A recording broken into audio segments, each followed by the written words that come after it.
Kavitha is underrated woman in the industry of വീട്ടമ്മ. എല്ലാരും പറയാം പണിക്ക് പോകുന്നു. കവിത പണിക്ക് പോകാഞ്ഞിട്ടല്ല 2 പണിക്ക് കവിത പോയിട്ടുണ്ട്. ഒന്ന് കണ്ടക്ടായിട്ട് പോയപ്പോൾ ബസ് ആദ്യത്തെ ഫസ്റ്റ് ഡേയില് കവിത ടിക്കറ്റ് അങ്ങോട്ട് എടുത്തോണ്ടിരിക്കുമ്പോ ഒരു വിധത്തിൽ ടിക്കറ്റ് എടുക്കുന്ന കവിത പുറകിൽ നിന്ന് മുന്നിലോട്ട് പോകാനും മുന്നിൽ നിന്ന് പുറകിലോട്ട് പോകാനും കവിതയ്ക്ക് ഭയങ്കര പാടാണ്, മണ്ടയ്ക്ക് പിടിക്കാൻ പറ്റത്തില്ല, നീളമില്ല കവിതയ്ക്ക്. അപ്പൊ കവിത ഇങ്ങനെ ഒരു വിധത്തിൽ ടിക്കറ്റ് എടുത്ത് വന്ന് ഇച്ചി കഴിഞ്ഞപ്പോഴത്തേന് ബസ് ബ്രേക്ക് ഡൗൺ ആയപ്പോ ഈ കുന്നങ്ങളെല്ലാം കൂടെ വലിച്ച് വെളിയിറക്കിയിട്ട് ഈ കുന്നുങ്ങളെല്ലാം പറയുമ്പോ ഇവിടെ വരെ വന്നതിന്റെ കൂലി എടുത്തിട്ട് അങ്ങോട്ട് പോകാൻ ഉള്ള കൂലി ബാക്കി തിരിച്ചു കൊടുക്കാൻ. കവിത എങ്ങനെ കൊടുക്കും? കവിത കണക്ക് കൂട്ടിയിട്ടൊന്നും ശരിയാവുന്നില്ല. ഇത് ഇവിടെ വരെ വന്നിട്ട് ബാക്കി കൂട്ടി എങ്ങനെ ഇത് കുറയ്ക്കാം? ഒന്നും പറ്റിയില്ല കവിതയ്ക്ക്. അവിടെ ഭയങ്കര ബഹളം എല്ലാം കൂടെ നടന്നു കഴിഞ്ഞപ്പം കവിതയോട് മറ്റേ ബസ്സിന്റെ ഓണർ പറഞ്ഞു, കവിതയെ പൊക്കോ എന്ന് പറഞ്ഞു. അങ്ങനെ ആ പണി അങ്ങ് പോയി. അത് കഴിഞ്ഞ് 2ാമത്തെ പണിക്ക് പോയപ്പോ വലിയൊരു ചാനലാണ് കവിത പോയത്.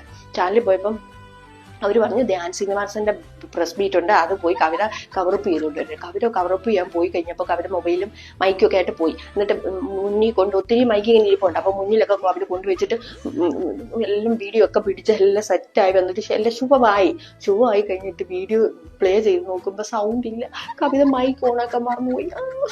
ധ്യാൻ ശ്രീനിവാസന്റെ പക്ഷെ ഞാൻ പറഞ്ഞായിരുന്നു ഒന്നുകൂടെ നമുക്കൊന്ന് റീടേക്ക് പോകുന്നു. പുള്ളി പക്ഷെ ഏക്കിന് ബുക്കിന് അടുക്കത്തുമില്ല. അത് അങ്ങനെ ഒരു സാധനം. പിന്നെ അങ്ങനെ 2 പണിക്ക് പോയിട്ടുണ്ട് കവിത.